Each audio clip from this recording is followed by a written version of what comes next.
Alright. Hey, what's up? It's Keith.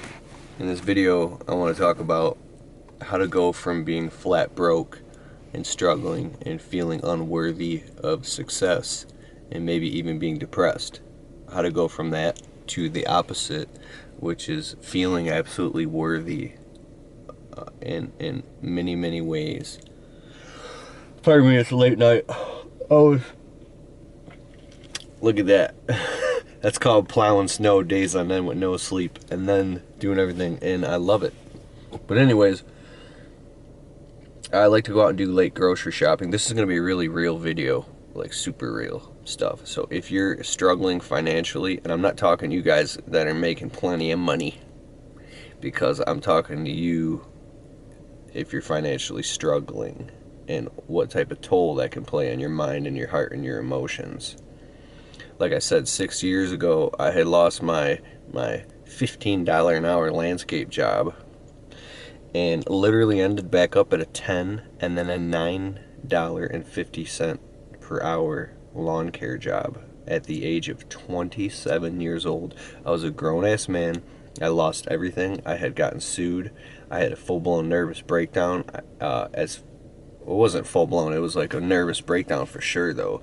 I had lost everything, and I just couldn't take it. I looked in the mirror at myself, and I was like, I'm 27. I'm supposed to be this smart guy who's read all these books and is such a hard damn worker.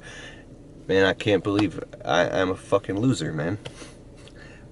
I couldn't handle it, and I had fallen in love with my wife at that time too, and there was no way out. I was gonna end up sleeping on couches and lose the woman of my dreams, and I snapped. I went crazy. That's how I started my business. That's how I started window cleaning. That's how I started all of it, and I'm talking like on a shoestring. I was this close from losing everything, dangled in the mouth of Satan, like an alligator pit. That's the way I look at it, like dangled inside of a volcano. That's the only way I could look at it. So, I'll tell you a quick story.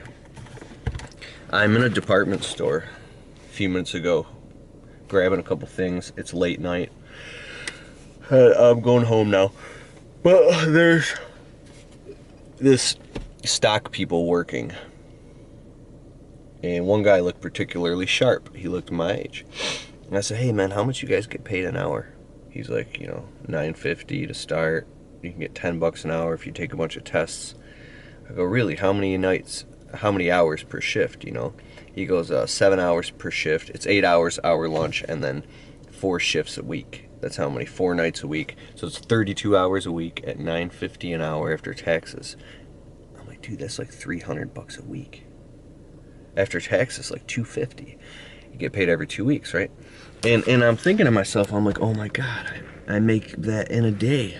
I wouldn't even go out for less than that in a day, right? Well, I would do anything, but what I'm saying is that, and it hit me like a ton of bricks that 6 years ago, that was me. 6 years ago, I looked in my own eyes in the mirror, and I had lost everything. Is it recording? Yeah. And I went to just leave, and I look back, I'm like, the guy that worked there, I said, to myself, I go, dude, I can't leave him back there. That's me back there, stocking those shelves. That's me back there. And the guy looked like kind of depressed. He looked trapped in that dead-end job. And I could see when I talked to him, he didn't believe he could get out. He believed that was his life, and he had accepted it.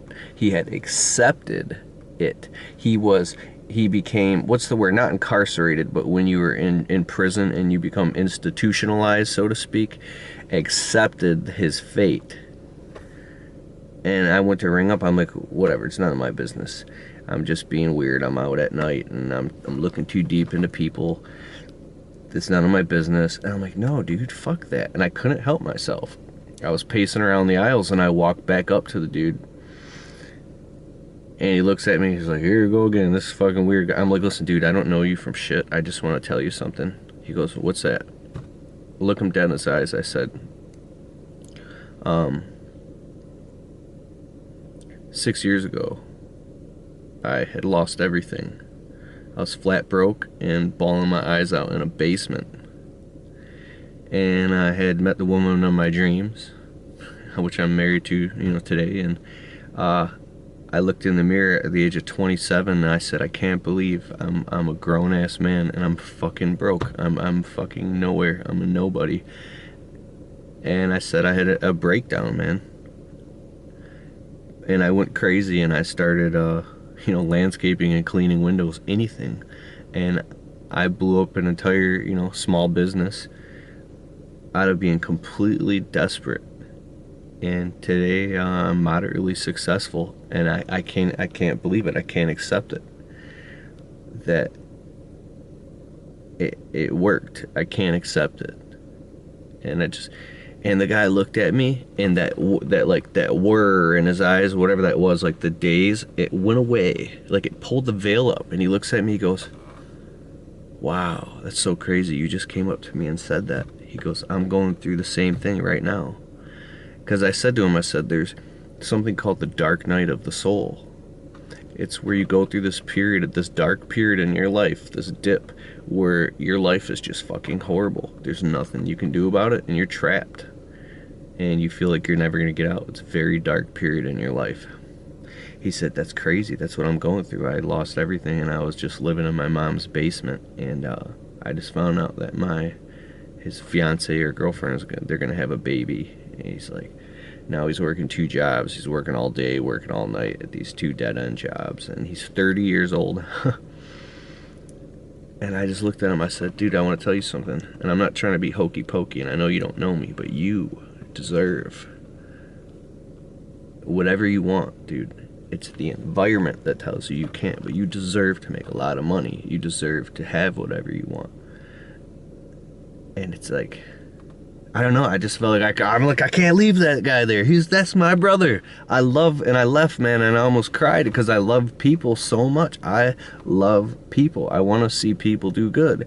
I know what it feels like to be down and out. I know what it feels like. And I know that any minute, if I can say, I'm not afraid to say, any minute God can take it all away and put me right back there. And if you got money, dude, or you got things in your life that are good, dude, you screw up or you don't appreciate it, it can all be taken away from you in a second. I've had shit taken away from me so many times that you learn that lesson to, like, stay a narrow track. And I learned that in this book, Outwitting the Devil by Napoleon Hill, that drifters don't drift in your consciousness. Stay focused. Stay extremely focused and centered. Focused.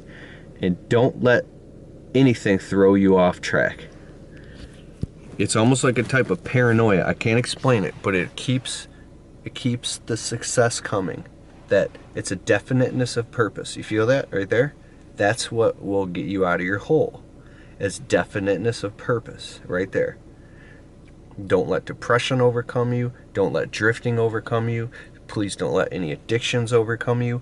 And please stay definite in your purpose, and you will get out of the hole and you'll stay out of the hole. It's a very specific type of emotion. It's a very specific frequency, so to speak. It's boom. Right there. That's what keeps the energy flowing, the good energy in your life. The bad energy is when you feel down and depressed and you just feel like you're not worthy, and you're like you're wishing and praying for bad things to come into your life. And you're not even aware you're freaking doing it. You're not even aware that you're broke, and you're not even aware that you're struggling and suffering because you're letting it and allowing it into your life. You're allowing those cancers into your life instead of banishing them out. You know what I mean? Bam! You banish them out. Like literally, I come from somewhat of a religious family. My godfather, Mike, is awesome, and he told me, go around your house and open up all the windows and banish any bad energies out. He calls them demonic energies or demons. Things can attach themselves to you, energies, spirits, whatever you want to call it. I believe in some real deep stuff that I don't talk about on my YouTube channel. I don't talk about it because, not that I'm ashamed of it at all. It's because I want to touch people and speak to people and relate to people. But I just want to say, if you got anything attached to you, you have the power and you have the right to demand it out of your life. Whoever, maybe it's a person, maybe it's an energy, maybe it's an emotion or a spirit or an addiction, and you have the power to get that thing out of your life. And the thing that's stopping you is believing that you don't have the powers, believing you're helpless to it, and letting it run you up. Don't let the demons run you up. You run them down and demand them and shoo them out of your life, whatever those are. You objectify your demons. So when you go through it, you say, there it is again. No. I could just start yelling right now and just getting crazy, but I'm not going to. So I just want to let you know that if you're going through shit, you can get out of it. And if it feels unstoppable and you're powerless to it, and it feels like it's like all over you, this chaos, this drama, this energy. But Keith, you don't understand my situation. Dude, I do understand your situation. Don't tell me I don't. Don't tell me I don't understand your situation. Don't tell me that you're special, that your situation is worse and you don't have any way out of it. Don't tell me that you can't get out of your fucking situation. Don't tell me you can't, because you can, and you gotta believe that you can so deeply down inside that you can grow out of it. If there's people you have to cut off or temporarily, whatever that may be, to grow up and get out of it, it's very difficult and complex when you're in the hole, though, and you have drama all around you. I know what it feels like. It's a deep inner belief that has to be so strong. It's a dream that you have to feed that dream every single day and say, I know these people around me are fucking crazy. I know my situation sucks. I know I'm in a hole. I know I have this outside force pressing down upon me, but I have a dream deep down inside that it's an inner candle flame that never flickers. Let me say that again. It's an inner flame that never flickers, no matter what. It's that, like when Dr. Viktor Frankl was on the deathbed in the Nazi concentration camps, like, you can torture me, you can take everything from me, but you can't take my spirit, you can't take my heart, you can't take what's inside, you can't take my pride, you can't take my dignity, and you can't take my honor away. You can't take that away from a man unless he gives it to you, unless he lets it go. Don't let anybody or anything or any energy or anyone take away your dignity or your pride. Not someone in a relationship, not someone who is, let's just say, treats you like crap or is abusive in some way to you, or any energy or any system take away that inner candle flame. Because once you let that go, dude, and your head drops, you're done, you're toast. It's very hard to get back out. It's very hard to climb out of that hole if you allow yourself to fall in it. And I'm saying there's a difference between that and hitting rock bottom. Sometimes hitting rock bottom can be good, because that's when you really you get like shocked out of yourself and you wake up to the realities. But also facing your brutal reality is one of the hardest things you can do in your life, to actually look in the mirror and face, all right, dude, I messed up, or I'm a mess up, or I've been lying to myself. Deception is crazy because it covers its own tracks. You don't know you're doing it, and you can't even look at it. It's a blind spot, and to face it is like facing the devil. If you get to the point where you're running through the labyrinth of the darkest basement inside of you, and you're chasing down the devil with a flashlight, the ego, you can't shine light on it because it runs and it hides in the dark. It dwells in the darkness from the dark places, and in those dark places it runs you up and it manipulates you and it blinds you and it keeps you in suffering and stupidity. When you look at the ego, you can't see it. It's like an entity. It is the alter ego of you that is hooked to earthly things. I know I sound like I'm preaching or something, but I've seen this, man. I've seen it. And when I locked myself in that basement 6 years ago and I had a breakdown, I said, I'm not coming out of this basement till I'm changed. I'm serious. Like, I cried on the floor. I cried so hard blood was coming out of my nose. And I bared down on my ego and my consciousness. And I bared down on it. And I bared down on it. And it kept running. And I said no. And when I got it to 99% gone, I shined the light on it inside of this. This was a spiritual revelation. 1% was still hiding. That little 1% was still hiding back there. Like when you pull weeds or something, if there's one little root, it'll come all the way back. I said, I will not even live another moment until this is gone and ripped out of me and I am a changed man. And I bared down and I was bawling my eyes out and I was screaming and I was crying and I was ah!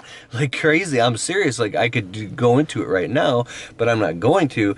I'm talking the hardest you've ever cried in your life times 3. Just sobbing to rip it out, to take that, like, almost like a possession and get it out of you, that denial out, until I was completely purified. That's how deep it is. And when you become purified by walking through the fire, then you can let go of your iniquities. You can let go of the things that are holding you back. You can finally be free of, whether it be the addictions to the ego, the addictions to a whole list of things, or an extremely codependent relationship, which needs to be healed. But first, you have to heal inside. First, look in the mirror and be healed. First, look at yourself. You can't change the world or other people. You can only change yourself. And the ego wants to deny that.